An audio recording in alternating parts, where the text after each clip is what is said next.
avoir une potion magique pour arriver à résoudre ce problème aujourd'hui.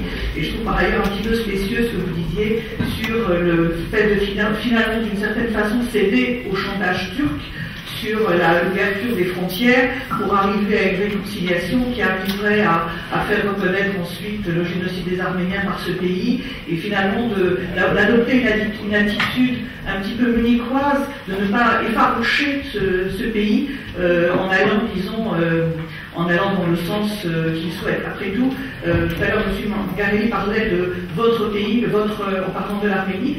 Moi, comme beaucoup de personnes ici, je suis citoyenne française, je suis européenne, je suis votante pour les députés européens, et moi je demande un petit peu des comptes à nos députés européens et à notre Parlement et à la Commission.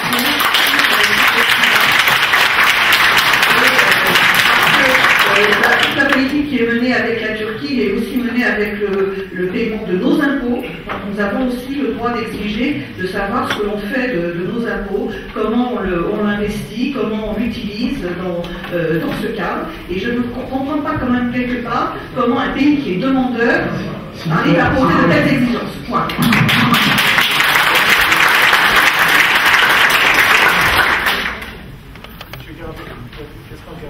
You expect by such a war, Turkey will be obliged to do it.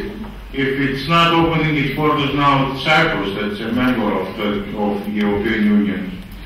And when you speak for a dialogue between two countries or two peoples, how unilaterally can be done a dialogue when yesterday also, and I think to the European Union the foreign minister of Armenia has told, we do not have any preconditions to start speaking.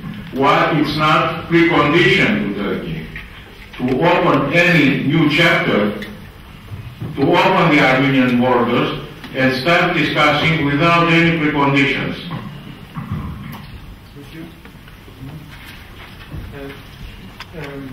Oui, ma question concerne aussi nos impôts, de la manière sur la question suivante.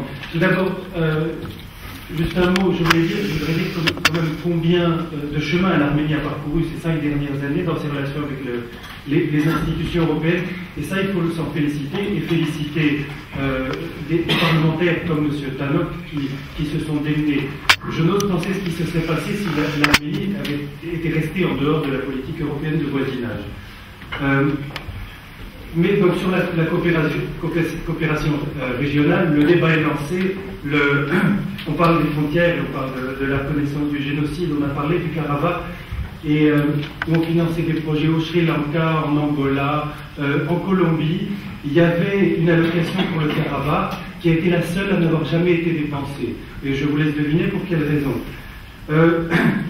L'Union européenne dépense, je vais être bref mais je vais être concret, c'est une question concrète.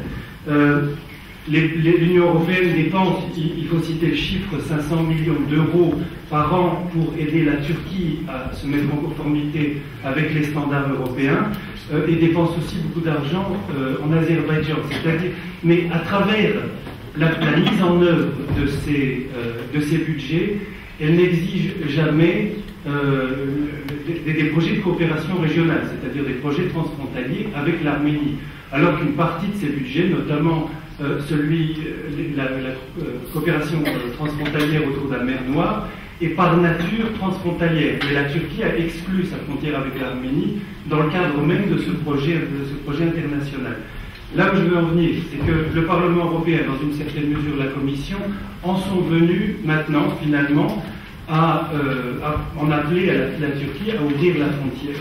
Mais quand il s'agit d'agir concrètement, localement, il l'oublie. Or, le Parlement européen a des pouvoirs budgétaires. C'est d'ailleurs ça reste l'un de ses pouvoirs importants et devrait être en mesure, par exemple, mais très concrètement, d'exiger que dans le cadre de l'enveloppe de la Turquie, il y ait un projet substantiel entre le gouvernement arménien et le gouvernement turc en vue de l'ouverture de la frontière. Un projet afin de millions d'écus, d'envoyer des experts. Ça, c'est l'argent du contribuable européen. Voilà ma proposition. Merci. Donc, une toute dernière question avant les réponses, c'était monsieur. Il y a 3 ans, oui,